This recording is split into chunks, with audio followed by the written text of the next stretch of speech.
नमस्कार मित्रांनो, आपण चाललो होतो अहमदाबादवरून गोव्यासाठी आणि पोहोचलो होतो सावंतवाडीमध्ये. तर रात्री मुक्काम इथं केला. मस्तपैकी गाडी सकाळी साफ करून घेतली, अंघोळ पण केली आणि पूजा उरकून बघा निघालो पुढच्या दिशेने. कारण आपल्याला पुढे जाऊन टीपी पण काढायचं होतं आणि गाडी खाली पण करायची होती.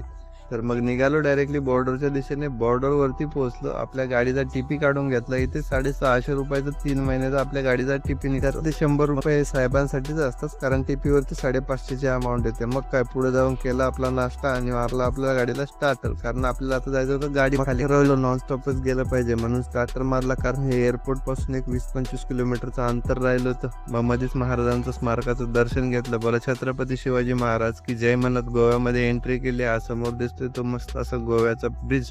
कारण भरपूर असे कसिनो पण आहेत आणि फ्री जेटी राईड पण आहे. त्याचा आपण एक सेपरेट ब्लॉग बनवलाय. मग गाडी खाली केली आणि पोहोचलो आपण सिशेल्सच्या बीच वरती. कारण इथं डोनापावलाचा पण बीच जवळच होता, पण तिथं काय जायचं ठरवलं नव्हतं. म्हणून मग देवीचं दर्शन घेतलं. नागदेवीचं इथं मस्त असं मंदिर होतं. नागवंती माते की जय म्हणत पोहोचलो डायरेक्टली बीच वरती. तर खूप छान असा सिशेल्सचा बीच आहे समोरच.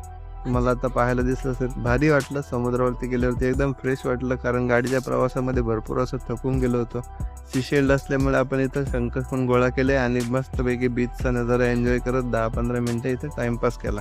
सिशेल्ड बीचचा मित्रांनो संपूर्ण ब्लॉग तुम्हाला आपल्या यूट्यूब चॅनलवरती पाहायला भेटेल. तर खूप छान असा समुद्रकिनारा आहे. भारी भरपूर असे तुम्हाला शंख शिंपले या ठिकाणी पाहायला भेटतात. ते एन्जॉय करून मित्रांनो आपण पोहोचलो आपल्या गाडीपाशी.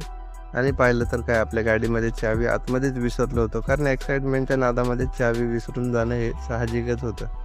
तर आपल्या गाडीमध्ये अजून एक चावी आपण बॉडीमध्ये लपवलेली असते. मग ती काढून घेतली आणि गाडी अनलॉक केली. असं प्रत्येकाबरोबर सुद्धा घडू शकतं. त्यामुळे मित्रांनो एक चावी गाडीच्या बॉडीमध्ये लपवून ठेवणं गरजेचं आहे. तर हे झाल्यानंतर मित्रांनो आपण निघालो डायरेक्टली वेरण्याला आणि थांबलो डायरेक्टली ट्रान्सपोर्टच्या ऑफिसला येऊन. तर आजचा मिनी ब्लॉग कसा वाटला ते कमेंट करून नक्की सांगा आणि चॅनलवरती नवीन असेल तर सबस्क्राईब